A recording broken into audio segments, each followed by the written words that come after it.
জাতীয় সঙ্গীত চেঞ্জ করা বাঞ্ছনীয়, সেক্ষেত্রে অসুবিধা তো কিছু নাই। মহিব খানের লেখা যে ইঞ্চি ইঞ্চি যে গানটি আছে সেটাও কি করা যেতে পারে, অ্যাড করা যেতে পারে। এটা কে সিলেক্ট করবে আর কোনটাই বা হবে? এর চেয়ে সুন্দর জাতীয় সঙ্গীত হওয়ার প্রশ্নই ওঠে না।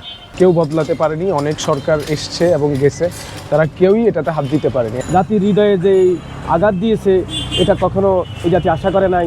একটা সুফিবাদী বা একটা সাধারণ মানুষ, কিছু গ্রুপ অফ মানুষ যারা আমরা দীর্ঘদিন স্বাধীনতার পর যে জাতীয় সঙ্গীতটি পরিবেশন করে আসছি, আসলে এখানে অনেকগুলি প্রশ্ন রয়ে গেছে। এক নম্বর হলো, একটা জাতীয় সঙ্গীত যে দেশের করে গাবে সেই দেশের নাম জাতীয় সঙ্গীতে আসা খুবই জরুরি ছিল, কিন্তু ফুল জাতীয় সঙ্গীতের মধ্যে কোথাও বাংলাদেশ নামের শব্দটি নেই।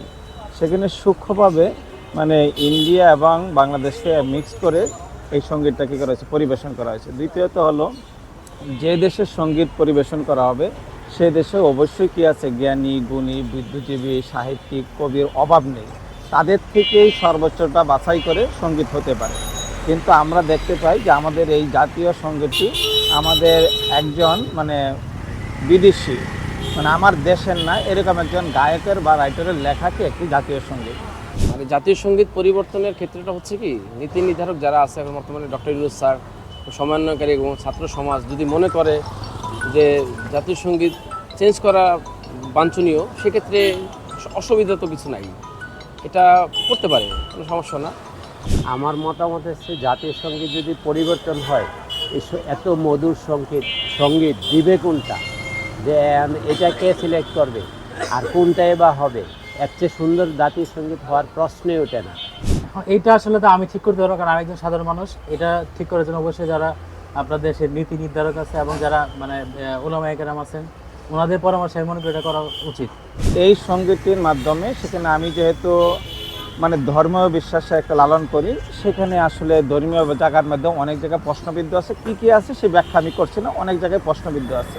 তৃতীয়ত হলো যে একজন দেশের সচেতন নাগরিক হিসাবে সময়ের দাবি এটা যে এই সঙ্গীতটি কী করা, পরিবর্তন করে নতুন দেশের কল্যাণে মঙ্গলে এবং বাংলাদেশ শব্দ সংযোগ করে একটি সঙ্গীত কী করা হোক, নতুন করে রচনা করা হোক।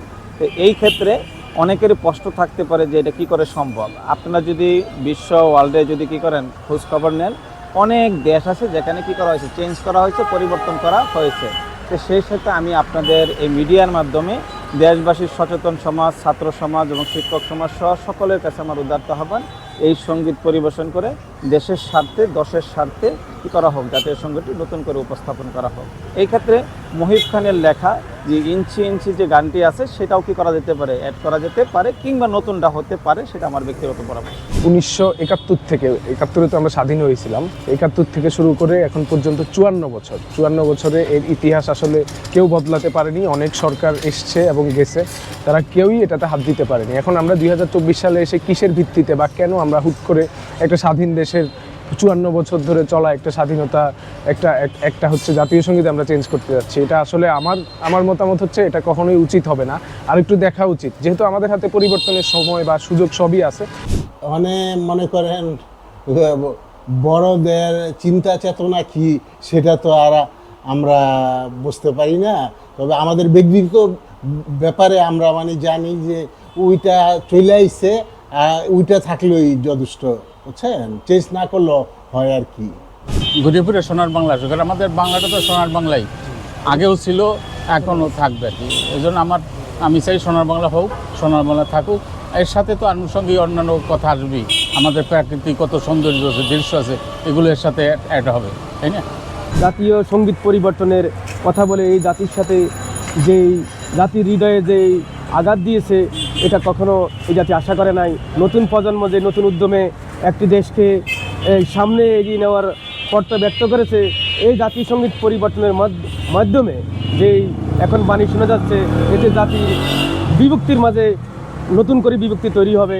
আমরা কখনো বাঙালি হিসাবে এটা কখনো মেনে নিতে পারি না। কিন্তু এত তাড়াতাড়ি সেটা ডিসিশন আমরা নিতে পারি না, বা আমরা একটা সুফিবাদী বা একটা সাধারণ মানুষ, কিছু গ্রুপ অফ মানুষ যারা চাচ্ছে তাদের ভিত্তিতে আমরা আসলে এটা কখনোই, আমরা আরেকটু চিন্তা করা উচিত।